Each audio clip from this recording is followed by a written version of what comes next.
Hi guys! So, first time ko mag-post na kaming dalawa nasa video. Wala lang po, feel ko lang po na mag-video kasi yung araw na yan is wala po siyang ginagawa, may hinihintay po siya para pumunta sa, may pupuntahan po sila. Kaya may time kaming makapag-video, nakasama yung anak naming maliit. Pero sa mga nagtatanong kung nag-aaway ba kami, yes po. Wala naman po sigurong relasyon na hindi nag-aaway. Pero yung away po namin is walang nakakaalam at kami lang. Walang nakakaalam sa mga anak namin, walang nakakaalam sa kapitbahay namin, walang nakakaalam sa social media at lalong-lalo na sa Facebook. Kasi yan kasi ang pinakapangit na senaryo na mag-aaway kayo pero ipopost mo pagkatapos sabihan mo mga kaibigan nyo pero in the end of the day kayo lang din naman ang mag-aayos.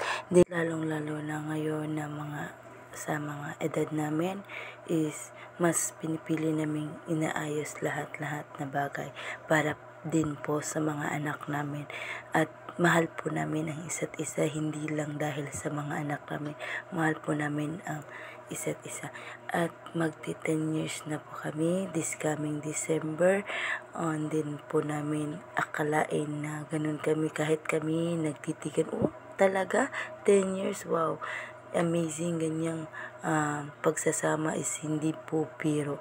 Kaya po nagpapasalamat kami sa Diyos na dumating siya sa buhay ko at alam ko na siya ang perfect na para sa akin kasi alam ng Diyos kung ano ang buhay ko noon at alam ng Diyos lahat-lahat ng anong hirap ang pinagdaanan ko.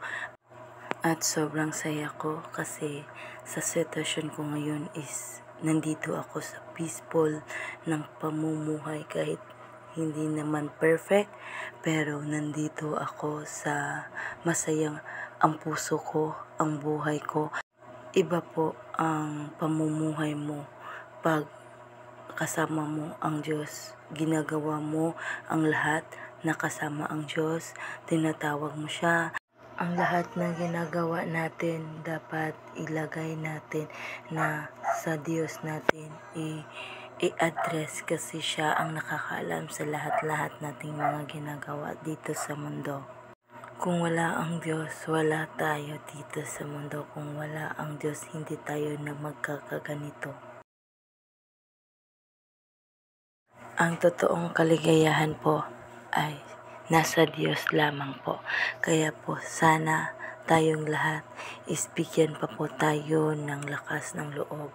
Lord, thank you po kasi binigyan mo po ako ng pamilya at lalong-lalo po partner at lalong-lalo na po sa mga malulusog kong mga anak. Salamat po.